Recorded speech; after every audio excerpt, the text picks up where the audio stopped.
Jésus vient bientôt.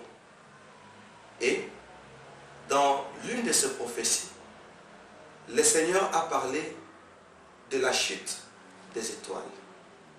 Notre nouveau thème, et je vous salue tous dans le nom de Jésus. Encore une fois, merci de votre fidélité sur notre site www.messianique.com, notre site d'édification. Merci pour vos encouragements et merci beaucoup de l'attention que vous donnez à ces messages que nous avons reçus de la part du Seigneur. Je bénis tout lieu, tout pays où cet élément vient d'arriver. Jésus vient bientôt. La chute des étoiles. Parmi les signes précurseurs du retour de Jésus, il y a un autre où il a dit « Les étoiles tomberont du ciel », que nous cache la prophétie. Prions. Nous bénissons ces instants, toi l'auteur de ta parole. Seigneur Jésus-Christ, nous disons que ton onction nous assiste, que nous puissions dispenser fidèlement tel que tu nous l'avais communiqué. Je bénis les internautes et les téléspectateurs. Je bénis les serviteurs et les servantes de Dieu. Je bénis partout où cet élément est arrivé. Au nom de Jésus-Christ. Enseigne-nous à mieux compter nos jours, afin que nous appliquions nos cœurs à la sagesse. Que cela soit ainsi et que ce temps soit béni au nom de Jésus-Christ. Amen. Notre joie est vraiment immense de partager cette révélation sur le retour du Seigneur. Jésus vient très bientôt. Et découvrons cela dans le livre de Matthieu, chapitre 24, verset 29 jusqu'à 30. Après cela, nous allons lire dans Actes des Apôtres, chapitre 2, le verset 20. Ainsi, mettez juste pause, prenez votre Bible, prenez vos notes et méditons la parole du Seigneur. Merci. Matthieu 24, 29 à 30. La Bible déclare: aussitôt, après ces jours de détresse, le soleil s'obscurcira, la lune ne donnera plus sa lumière. Les étoiles tomberont du ciel et les puissances des cieux seront ébranlées. Alors, le signe du Fils de l'homme paraîtra dans le ciel. Toutes les tribus de la terre se lamenteront et elles verront le Fils de l'homme venant sur les nuées du ciel avec puissance et une grande gloire. Pour que le Fils de l'homme paraisse, nous avons trois choses. La première, le soleil s'obscurcira. Le premier signe, le soleil s'obscurcira. Le deuxième, la lune ne donnera plus sa lumière. Et le troisième signe, on nous dit, les étoiles tomberont du ciel. Nous allons donner d'abord un détail très important dans le livre des Actes des Apôtres, chapitre 2, verset 22. Le soleil se changera en ténèbres et la lune en sang avant l'arrivée du jour du Seigneur, de ce jour grand et glorieux. Ici, il y a un détail sur la lune. Actes des Apôtres a repris, dans Actes des Apôtres, on a repris la prophétie de Jésus dans le livre de Matthieu, mais dans Actes, on a ajouté encore un détail très important. On dit la lune se changera en sang. Ce mystère nous cache quoi? Pourquoi les étoiles doivent-elles tomber du ciel? Pourquoi le soleil doit-il s'obscurcir? Pourquoi la lune doit-elle se changer en sang? Voyageons dans les Écritures. Allons chez Jacob. Jacob a la révélation de cette histoire du soleil, de la lune et des étoiles. Lisons. Genèse chapitre 37, versets 9 à 10. Il y eut encore un autre songe. Il s'agit de Joseph. Et il les raconta à ses frères. Il dit, j'ai eu un songe. Et voici, les soleils, la lune et 11 étoiles se prosternaient devant moi. Et il les raconta à son père et à ses frères. Son père les réprimanda et lui dit, que signifient ces songes que tu as eus? Faut-il que nous venions, moi, ta mère et tes frères, nous prosterner en terre devant toi? Automatiquement, Jacob a dénoué ses nœuds pour dire les soleils, la lune et les étoiles. Il s'agit de Jacob, Rachel, la mère de Joseph, et les étoiles symbolisent les 11 frères de Joseph. Donc, les soleils dont il s'agit prophétiquement, c'est Jacob. La lune dont il s'agit prophétiquement, c'est Rachel. Les étoiles dont il s'agit prophétiquement, ce sont les enfants d'Israël. Parce que Jacob s'appelle Israël. Mais bien aimés, avant que Jésus ne vienne, commençons avec le soleil, qui est la prophétie de Jacob. Ici, nous parlons du soleil astre. Pas le soleil de justice qui est Jésus. Le soleil astre. D'après cette prophétie, on parle de Jacob. Or, Jacob est l'image du patriarche. Or, un patriarche est un parent qui engendre des générations dans le Seigneur. Pourtant, nous avons des parents spirituels qui sont le 5 ministères. Voilà les patriarches. Voilà Jacob. Voilà les soleils. Parce que nous avons 5 ministères qui proclament la parole. 5 ministères qui proclament la Bible. C'est pourquoi le 5 ministères représente Jacob.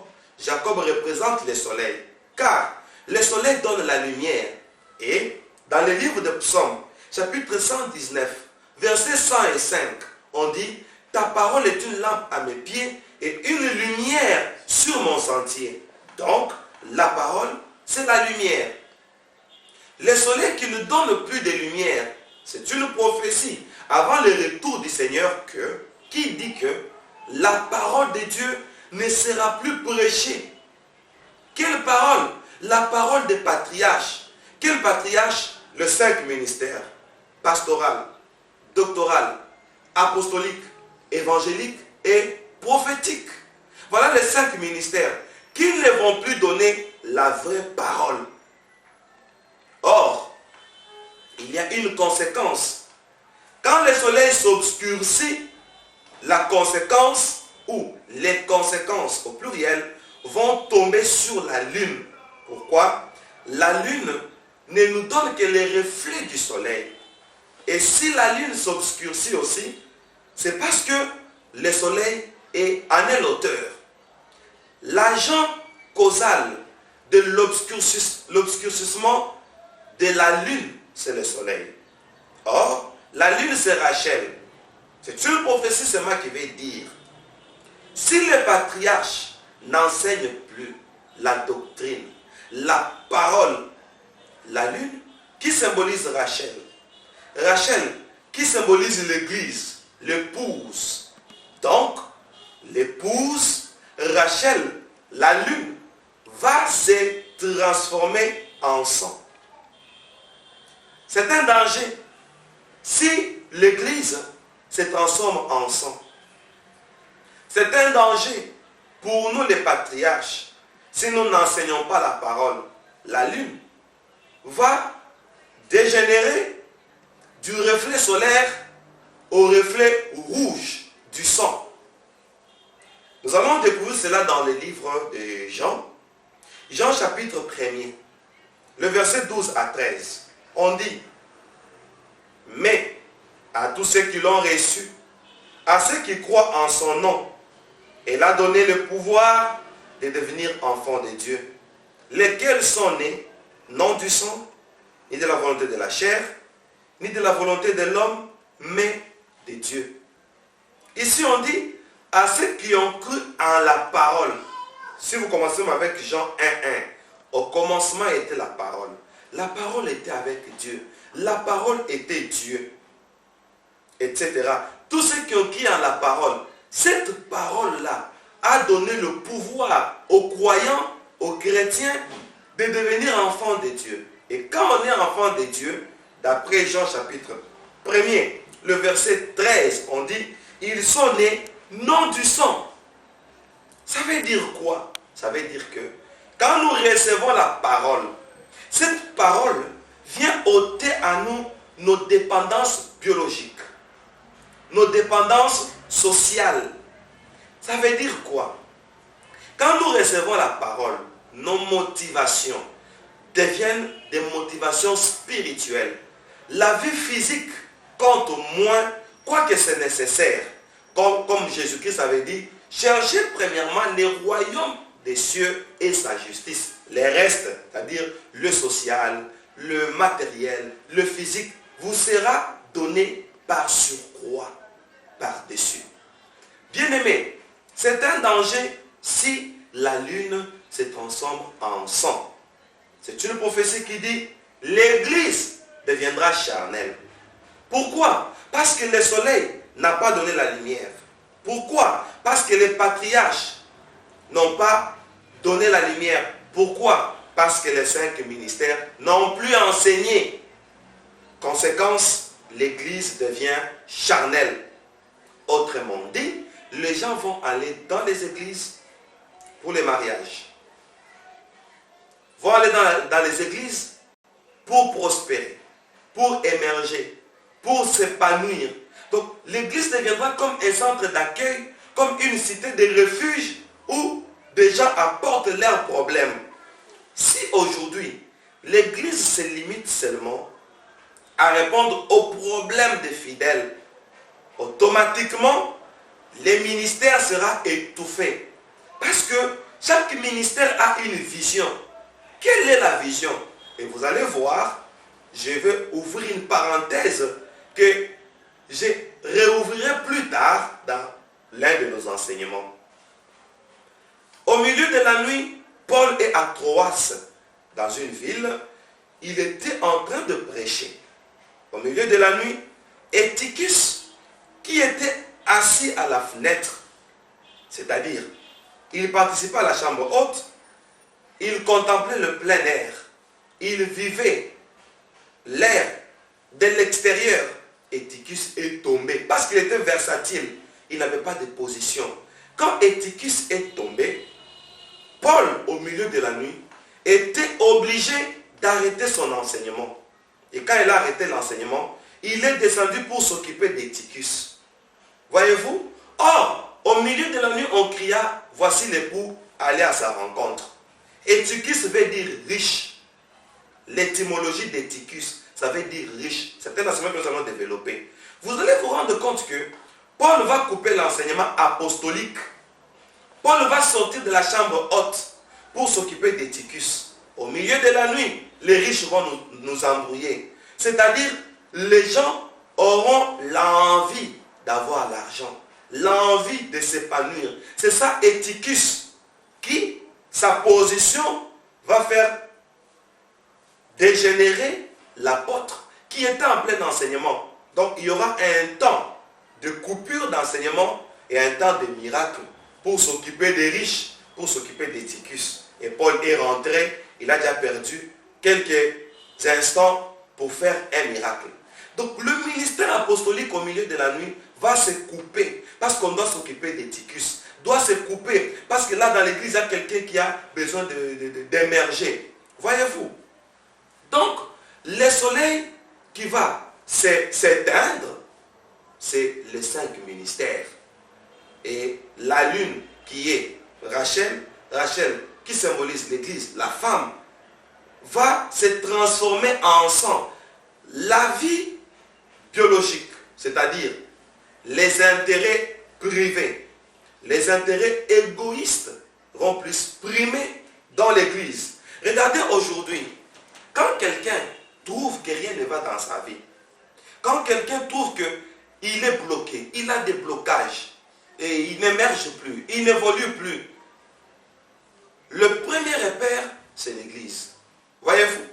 Quoique que l'Église ait des potentialités, des capacités de répondre à nos problèmes. Mais ce n'est pas ça la doctrine. Voyez-vous? Alors, la lune se transformera en sang. Ça veut dire, l'Église deviendra biologique, charnelle. C'est-à-dire, les gens vont aller dans les églises pour des intérêts sociaux, des intérêts privés. Et la troisième répercussion, c'est sur les étoiles. Les étoiles, ça symbolise les chrétiens. Dieu a dit à Abraham, regarde les étoiles, telle sera ta postérité. Automatiquement, il a prophétisé. Les enfants d'Abraham sont les étoiles. Ainsi, les étoiles tomberont du ciel.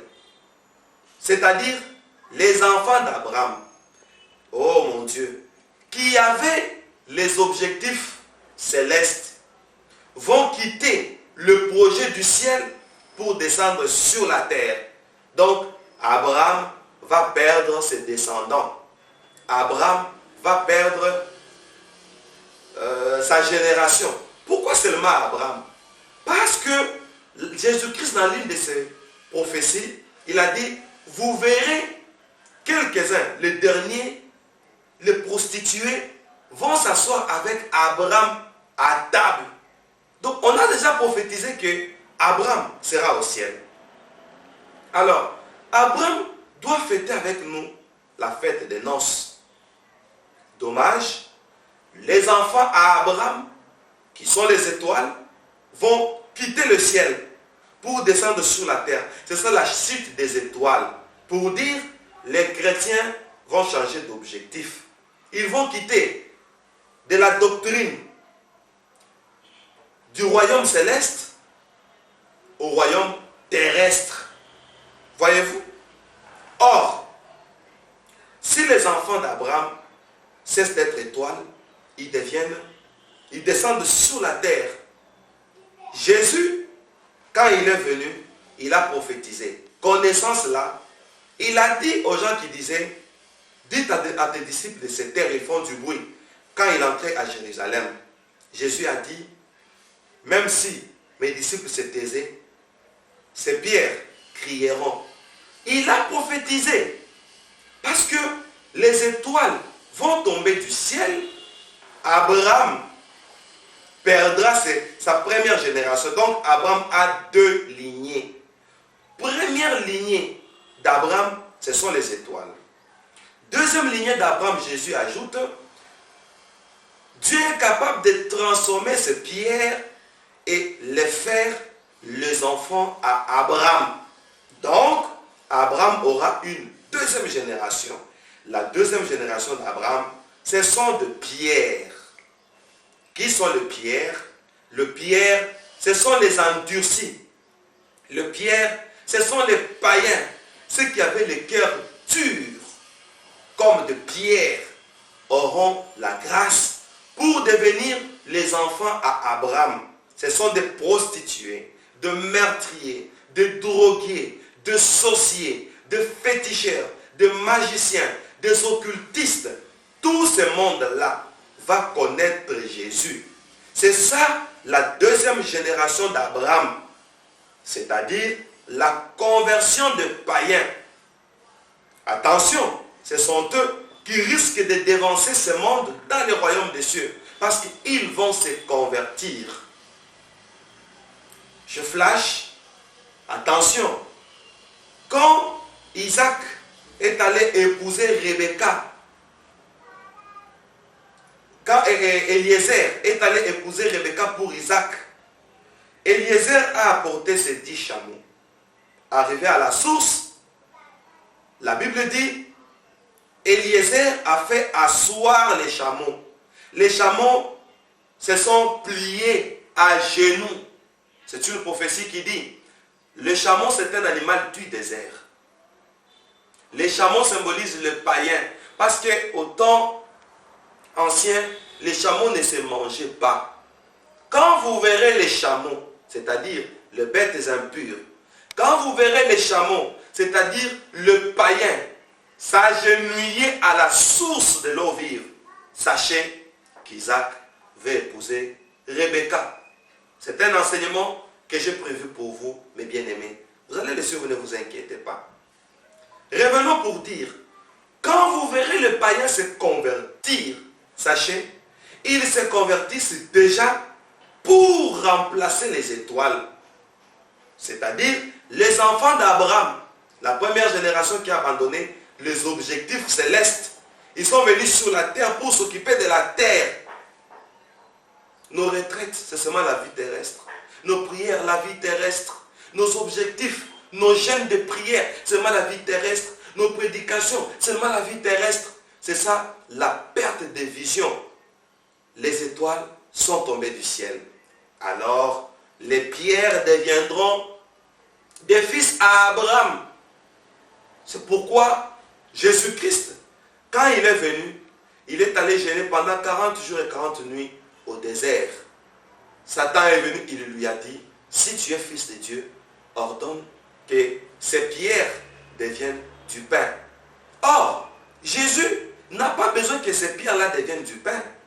Vous connaissez cet enseignement, n'est-ce pas? Dans notre site, ordonne à cette pierre de devenir du pain. La pierre-là, Jésus en a besoin pour bâtir son église. Tu es pierre, sur cette pierre, je bâtirai mon église. Il veut dire, sur cette révélation pierre que tu viens de dire, je vais bâtir mon église. L'église doit être bâtie sur une pierre, sur le roc. Et maintenant, Satan veut que cette pierre devienne du pain. Donc le combat commence encore sur la pierre. Ils ont combattu les étoiles sont tombées du ciel. C'est-à-dire, les objectifs célestes sont perdus. Et voici, Satan veut maintenant que la deuxième génération d'Abraham, les pierres sur lesquelles Jésus veut bâtir son église, Satan veut que ces pierres deviennent du pain. Pour que l'église soit bâtie que sur le pain. Alors que Jésus lui-même est le pain de vie. Vous voyez le combat spirituel, comment ça se passe. Donc, on bâtit l'église sur une pierre, c'est sur un pain, mais le pain là qui n'est pas Christ. Vous voyez, c'est de l'apostasie. Voilà, bien aimé, notre premier chapitre sur le retour de Jésus, où nous disons, quand vous verrez ces signes, sachez que le Fils de l'homme est déjà à la porte. 3 signes. Le soleil ne donnera plus sa lumière. La lune se transformera en sang et les étoiles tomberont du ciel. Autrement dit, les patriarches ne vont plus donner la lumière qui est la parole. L'église va se transformer en sang, c'est ça la lune, qui se transforme en sang et les objectifs deviendront égoïstes. Comme la Bible dit, vous priez pour satisfaire à vos passions dans le livre de Jacques. Vous priez, vous demandez mal. C'est pourquoi vous ne recevez pas. Et 3e signe, les étoiles vont tomber du ciel. L'objectif céleste deviendra terrestre. Quand vous verrez ces choses, sachez que l'homme, le Fils de l'homme, est à la porte. Au chapitre suivant, bien aimés, nous allons partager sur la prophétie, la deuxième prophétie de Jésus qui dit, voici l'époux, allez à sa rencontre. Que le Seigneur amène beaucoup de bénédictions à toutes les familles, toutes les églises, tous les ministères, tous les pasteurs, tous les bien-aimés qui nous ont suivis. Merci. Que le Dieu Tout-Puissant vous bénisse et nous nous retrouvons tout à l'heure au prochain élément. Et ma prière est que le Dieu des cieux bénisse toutes les églises, tous les ministères, que ce message apporte un réveil sur toute la surface de la terre, partout où il y a les églises du Seigneur, les églises pour lesquelles le Seigneur a versé son sang. Je prie, j'intercède pour les pasteurs, pour les apôtres, pour les prophètes, pour les docteurs, pour les évangélistes, pour tous les chrétiens, pour tous les serviteurs de Dieu qui commencent aussi à émerger. Je prie pour dire que la parole de Dieu ne soit pas oubliée. Je prie, j'intercède pour le corps du Christ, qui est l'épouse du Christ. Je prie pour chasser cet esprit de l'apostasie qui commence à étouffer la parole de la fin des temps, la parole du soir, qui parle de la venue du Seigneur. J'intercède pour tout homme de Dieu, pour des raisons quelconques, qui avait déjà commencé à changer de vision. Au nom de Jésus, je proclame le succès ministériel. Je proclame que le retour de Jésus est préparé par les églises. Au moyen de cet enseignement, au moyen de ces réveils, je déclare que l'église ne deviendra pas charnelle. Je déclare que l'église est restée spirituelle jusqu'au son de la dernière trompette. Je chasse l'esprit du matérialisme dans les églises, l'esprit égocentrique dans les églises, au nom de Jésus-Christ. Amen. Merci et on se retrouve tout à l'heure. Soyez bénis.